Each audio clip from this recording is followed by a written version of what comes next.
बिस्मिल्लाहिर्रहमानिर्रहीम। अस्सलाम वालेकुम नाज़रीन, आप यूट्यूब चैनल देख रहे हैं, मैं इमरान खान हूँ। नाज़रीन, जैसा कि मैंने आपको कहा था कि भारत के ऊपर बहुत प्रेशर होगा ये मैच खेलने के लिए पाकिस्तान के साथ, क्योंकि ये फाइनल मैच था।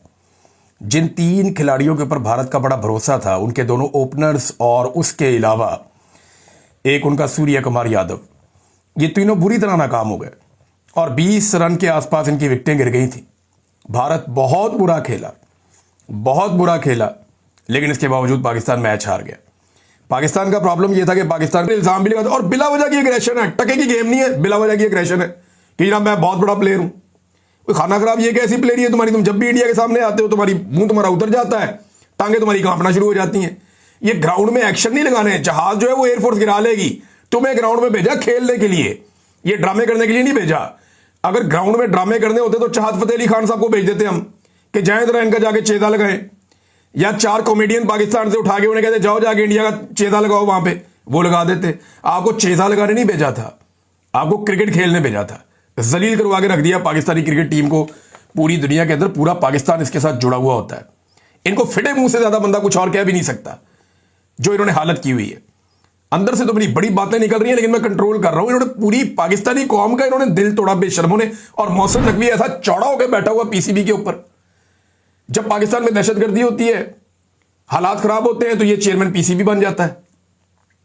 जब पाकिस्तान टीम मैच हार जाती है, पाकिस्तानी टीम का बेड़ा गर्क हो जाता है, ये जाके वजीर दाखिला बन जाता है। इसको जनाब सिर्फ इसलिए कि जनाब इसके आर्मी चीफ से ताल्लुकात बहुत अच्छे हैं, 2-2 ओहदे लिए वो एंजॉय कर रहा है, किसी पार्टी का हिस्सा भी नहीं है। अंदाजा करें आप कैसा फ्रॉड पाकिस्तान के ऊपर जो है मुसल्लत किया है इन्होंने। एक तरफ भारत का जो नरेंद्र मोदी है उसका जंगी जुनून ग्राउंड के अंदर, यानी वो हाथ ही नहीं मिला रहे किसी से, लेकिन वो जीत रहे हैं ना। और प्रॉब्लम यह है कि उनको ग्राउंड में आप शिकस्त देते तो हम उनसे बदला ले लेते। फिर थोड़ा वो खिलाड़ी 77 तक लेकर गया और T20 में इतना बहुत होता है, छिक्के मारे उसके बाद उसने।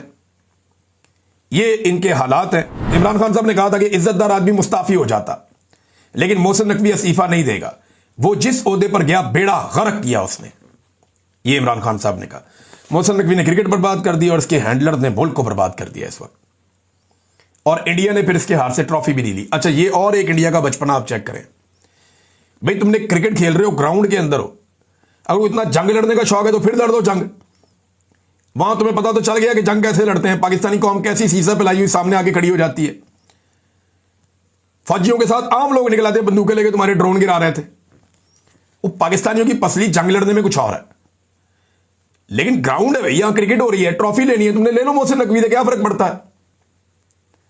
चाहे बाद में अपना जो भी तुमने शक्लें बनानी है वो करते रहना। हाथ मिलाया नहीं, ट्रॉफी भी नहीं ले रहे, वो आप साइड पे जाके बैठ गए।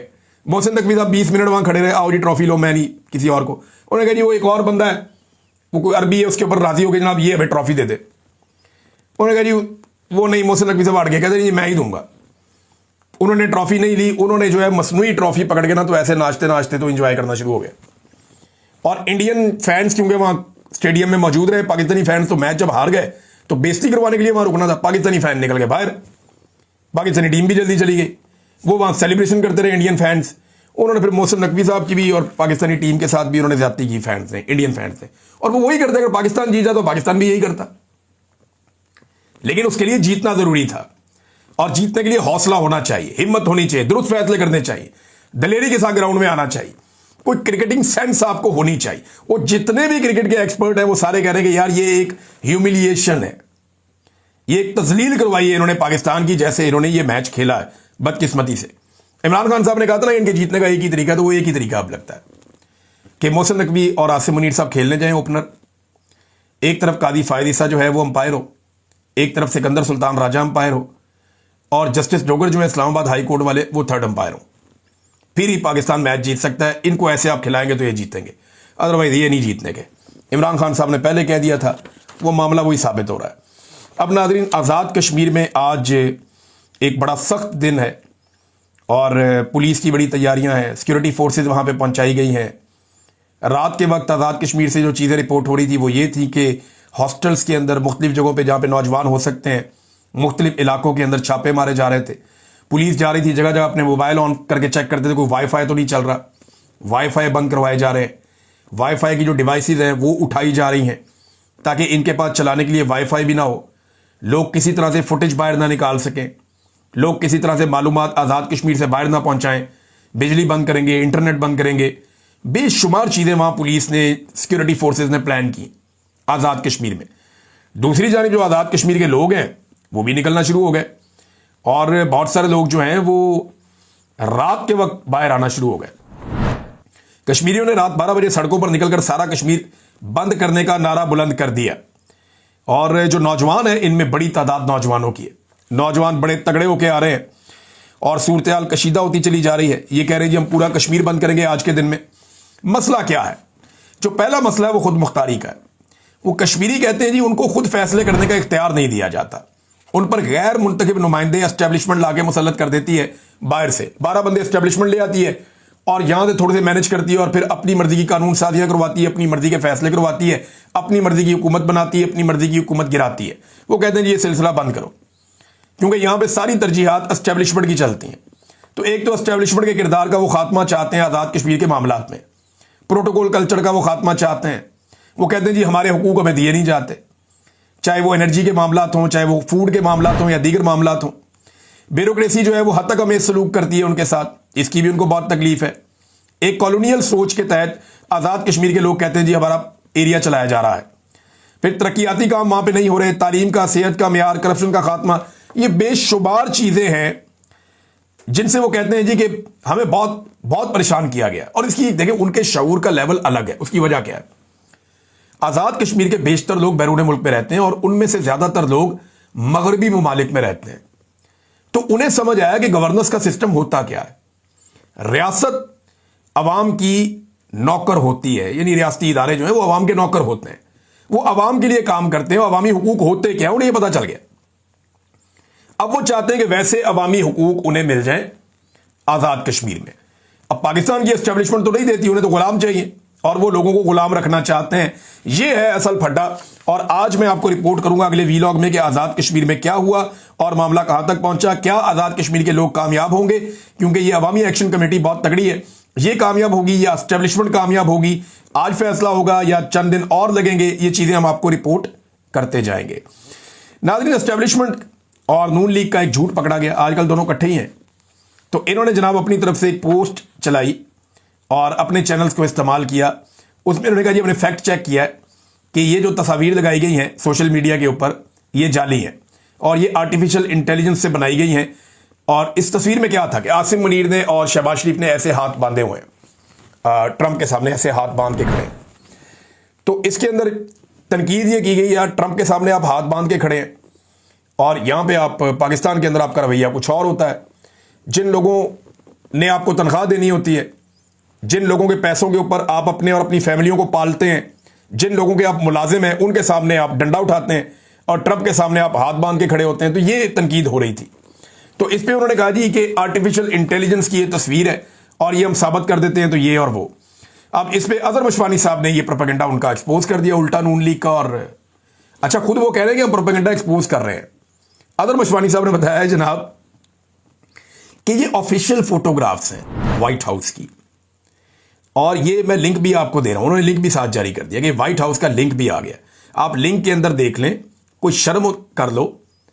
और ये जो झूठे गुलाम हैं या गुलाम जो डिजिटल मीडिया इन्होंने बनाया हुआ अपना एस्टेब्लिशमेंट ने और ये हुकूमत ने, उसका वो इशारा दे रहे हैं। वो ये कह रहे हैं जनाब कि ये व्हाइट हाउस ने खुद जारी की हैं, ये कोई आर्टिफिशियल इंटेलिजेंस से बनी हुई तस्वीर नहीं है।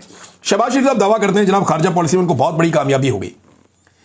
टोटल कामयाबी शहबाज शरीफ और आसिम मुनीर साहब की खारजा पॉलिसी में यह है कि उन्हें चंद तस्वीर मिल गई हैं पाकिस्तानियों को दिखाने के लिए, नंबर 1। नंबर 2, इमरान खान के हक में जो आवाजें उठ सकती थी उन्हें उन्होंने किसी ना किसी तरह मैनेज कर लिया है, क्योंकि हुकूमत के बाद ऑफर करने के लिए बहुत कुछ होता है। नंबर 3, वो दुनिया को यह भी उन्होंने बावर करवा दिया कि हम आपके खादम और आपके गुलाम हैं, तो हमारे अलावा कहीं और आपको देखने की जरूरत नहीं है। यह है टोटल इनकी कामयाबियां खारजा पॉलिसी में। कोई सरमायाकारी हुई पाकिस्तान में? नहीं हुई। कोई गरीब पाकिस्तान में कम हो गए हो, गुर्बत और बेरोजगारी में कमी हुई हो? नहीं हुई। कोई पाकिस्तान के हालात बेहतर हो गए हो? नहीं हुए। मईशत बेहतर हो गई हो? नहीं हुई। कोई कश्मीर की आज़ादी का इन्होंने फैसला करवा लिया हो दुनिया से? नहीं हुई। जो पानी रोक रहा है भारत पाकिस्तान का, उसके ऊपर इन्होंने कोई मौक़िफ़ ले लिया हो किसी का? नहीं हुआ। गजा में जंगबंदी चलो इन्होंने करवा ली हो, हालांकि सारी दुनिया भी ये चाहती है करवाना, नहीं हुआ। आफिया सदीकी की रिहाई इन्होंने करवा ली हो, वो भी नहीं हुआ, बल्कि उल्टा इन्होंने पाकिस्तान की जो कीमती मादनियात हैं वो औने पौने ऐसे बेचने का फैसला किया कि मकामी अफराद को यह शुबा पैदा हो गया है कि उन्हें महरूम रखा जाएगा, उन्हें कुछ नहीं मिलेगा। होना तो ये चाहिए ना कि जिनके इलाके से मादनियात निकल रही है उन लोगों के ऊपर पैसा खर्च किया जाए, ज्यादा पैसा उन पर खर्च किया जाए ताकि वो तरक्की करें, वो आगे बढ़े। अब मादनियात जिनके इलाकों से निकाली जाती है उनको पीस दिया जाता है, महरूम रखा जाता है, और जो मादनियात निकालने वाले और मिडल मैन होते हैं या एस्टेब्लिशमेंट के लोग होते हैं वो कहां से कहां पहुंच जाते हैं, वो जजीरे खरीदना शुरू हो जाते हैं, वो अमीर से अमीर तर होते चले जाते हैं, उनकी मौजें लग जाती हैं कई कई नस्लों के लिए। तो ये जनाब शहबाज शरीफ साहब की कामयाबी जो है वो ये इतनी सी है जो मैंने आपके सामने रख दी है। कोई कामयाबी इनको हासिल नहीं हुई, कोई सरमायाकारी पाकिस्तान में नहीं आई, बल्कि ये अपनी मादनियात ओने पोने बेच रहे हैं। नाजरीन, ये जो एक खातून वाला मसला उठा हुआ है कि अक़वाम मुत्तहिदा में वो कैसे पहुंची, कैसे पहुंचाया गया, अब ये तो साबित हो गया। खातून ने खुद कह दिया जी ये मुझे खुद ही लेकर गए, अब मुझे अपने से अलग कर रहे हैं, ज्यादती कर रहे हैं। उसमें अहमद कुरैशी साहब ने आवाज़ उठाई कि जनाब अगर आप ये खातून वाले मामले के ऊपर इतना डर गए हैं, पीछे हट गए, तो जो डोनाल्ड ट्रंप के साथ आपकी बात हुई है वो मामला आप कैसे पूरा करेंगे। तो देखें, अब आप समझें बात को। ये खातून वाला मामला इतना सख्त नहीं है जितना डोनाल्ड ट्रंप के साथ जो मामला हुआ है इनका, उसके अंदर जो राज हैं वो बहुत बड़े हैं, एस्टेब्लिशमेंट के बहुत करीब हैं अहमद कुरैशी साहब। और मुबैना तौर पर उनके जो बयान सामने आ रहे हैं उसमें ये क्लेम है कि डोनाल्ड ट्रंप के साथ जो बात है फिर वो आप कैसे करेंगे अगर आप अभी डर गए हैं सिर्फ एक खातून के वहां बैठने से। तो ये दौड़ जाते हैं, बहुत जल्दी दौड़ जाते हैं। मैंने आपको पूरा मिशन इनका बताया ये किस तरीके से इब्राहिम अकॉर्ड पे दस्तखत करेंगे और किस तरफ ये मामला लेकर जाएंगे, बज़ाहिर जो दिखाई दे रहा है और जो लोग क्लेम कर रहे हैं। अब इसमें नादरीन ये जो खातून वाला मसला है ना, इस पे एक मुफ्ती मुनीब साहब है नादरीन, वो बोल पड़े हैं। और मुफ्ती मुनीब साहब ने जो स्टेटमेंट दिया वो बड़ा ईमान अफरोज स्टेटमेंट है। वो ये कहते हैं कि शमा जुनेजो का मामला अल्लाह पर छोड़ दें, अल्लाह ताला हमें ऐबों पर पर्दा डालने का हुक्म देता है। सोशल मीडिया पे पगड़ियां उछालने के बजाय एक खातून की इज्जत और तकरीम को मलहूज़े खातिर रखे मुफ्ती मुनीबुर रहमान। तो मुफ्ती मुनीबुर रहमान साहब को क्या हो गया? उन्हें यह नहीं पूछना चाहिए था कि क्या वाकई आप इसराइल को तस्लीम करने जा रहे हैं, या एक ऐसी खातून जिनका बड़ा प्रो इसराइल एक मौक़िफ़ है वो पाकिस्तानी वफद में ऑफिशियल कैपेसिटी में वज़ीर आज़म की फाइलों के साथ क्या कर रही थी? यह सवाल मौलवी का पूछना बनता था, लेकिन मौलवी डंडी मारेगा, एस्टेब्लिशमेंट के साथ खड़ा होगा। मौलवी क्या कह रहा है कि नहीं यार मिट्टी पाओ, मिट्टी पाओ। यानी अगर कोई ऐसा बंदा इमरान खान के करीब से भी गुजर जाता जिसने जिंदगी में किसी इसराइली के करीब से गुजरा हुआ होता तो इन्होंने जनाब जमीन आसमान के कलाबे मिला देने थे। लेकिन यहां पे एक खातून बरमला कहती रही कि मैं इसराइल को तस्लीम करना चाहती हूं, और उनकी राय है, देखें मैं उसका एहतराम करता हूं, मैं उनकी राय का एहतराम करता हूं। जमहूरियत यही कहती है, उनको राय देने का हक है। लेकिन उनका मौक़िफ़ जो है ये उस पार्टी का मौक़िफ़ नहीं है, वो कुछ और क्लेम करती रही है, अब वो उनके साथ जा रही है। तो मौलवी ऐसी दो नंबरी और फ्रॉड कर रहे हैं कि पहले सारी जिंदगी इन्होंने चूरन बेचा कौम को और अब जाके जनाब कह रहे हैं कि मिट्टी पाओ। तो मुफ्ती मुनीब साहब, हुजूर आपने अल्लाह को जाके जवाब नहीं देना, आपने रब के सामने पेश नहीं होना, ये सारा खौफ आपने हमारे लिए रखा हुआ है। यानी आप उस वक्त क्यों नहीं जाके जब एक साबिक खातून अव्वल के ऊपर इद्दत जैसा घटिया केस चलाया जा रहा था, तब तो आपकी जबान नहीं हिली।